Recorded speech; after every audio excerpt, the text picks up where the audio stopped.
Role of high-fat diet in regulation of gene expression of drug metabolizing enzymes and transporters by Abdirazak, Gaal, Koylass, Valentine, Lorraine-Brown.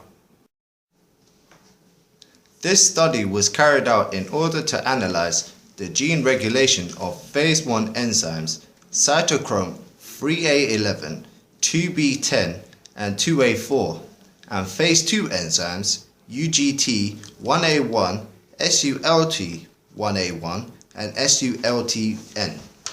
Gene expression of the nuclear receptors pregain X receptor and the constitutive adenosine receptor were also observed, as these factors play a major role in the regulation drug metabolism enzymes and drug transporters.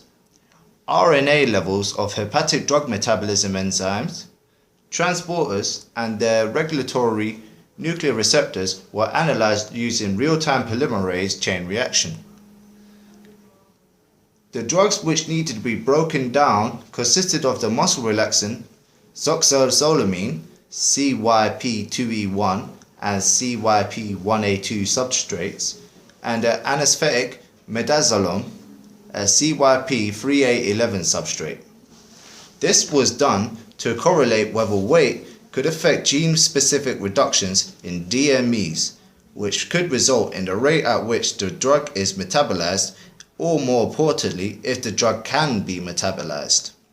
The findings of the study could potentially lead to various drug therapies being developed for obese individuals.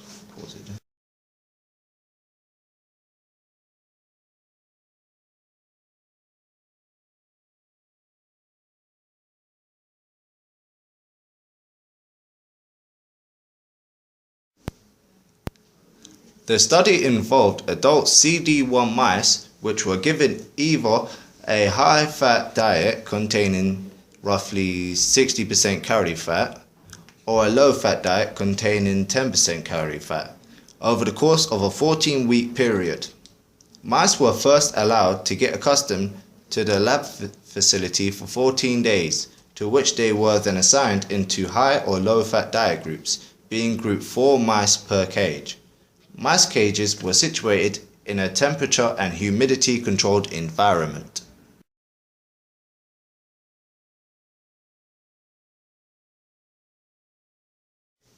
Nuclear and whole cell extracts were prepared using the methods of Ato et al. 2002, Chen et al. 2003, and immunoblotting, which is a technique used to detect specific proteins in a given sample using gel electrophoresis. A CYP3A11 enzyme assay was used using the CYP3A substrate midazolamine to be able to determine the rate of enzyme activity within the two groups of mice. A UGT assay was also used using 20 microliters of a multi-enzyme substrate at 37 degrees Celsius for 30 minutes. Finally, they measured the pharmacodynamics of the anesthetic midazolamine and the muscle relaxant zoxyzolamine. Sleep time of the drug's expression rates were measured by the duration of the loss of reflexes in the mice to the time the reflexes returned. As two groups of mice were used, statistical tests were then performed, such as the Mann-Whitney test and standard deviation, to ultimately determine whether results could be considered reliable.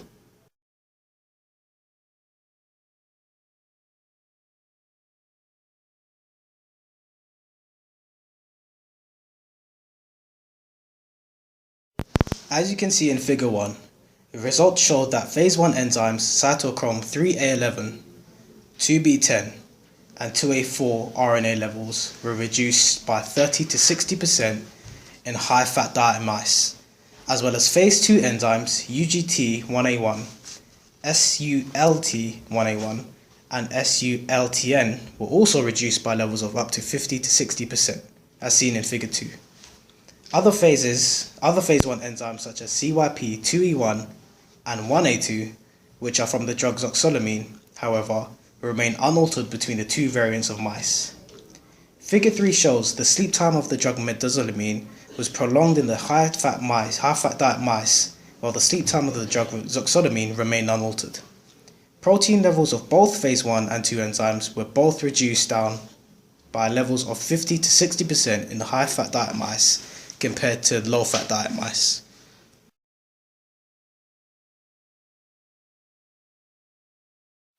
In figure 4, we see a key finding was that RNA and protein levels of both PXR and CAR, which evidently bind to RXRA to induce the promoter regions of the DMEs and transporter genes, was reduced in high-fat diet mice than low-fat diet mice. RNA levels of RXRA itself, however, remain unaltered, although Western blot analysis show nuclear protein of RXR alpha were significantly reduced. Figure 5 shows RNA levels of IL-1 beta and TNF alpha and IL-6 were induced 2.5 to 3 times in the livers of high-fat diet mice. Figure 6 shows us that MRP2 or MRP3 RNA levels were not affected by the intake of diet in high-fat diet mice. Furthermore, MDR1B, one of the 2 rodent homologues of the human MDR1 gene, was also not altered in high-fat diet mice.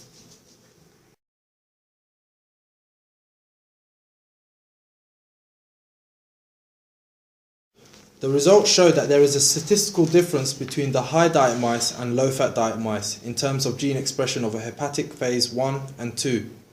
The results suggest that treatment of obese individuals must be assessed differently, as some drugs cannot be metabolized as easily as others. The results also tell us that cell signaling in obese individuals may be more active, which in turn has an effect on gene expression. This leads to reduced enzyme activity and in some cases no enzyme activity.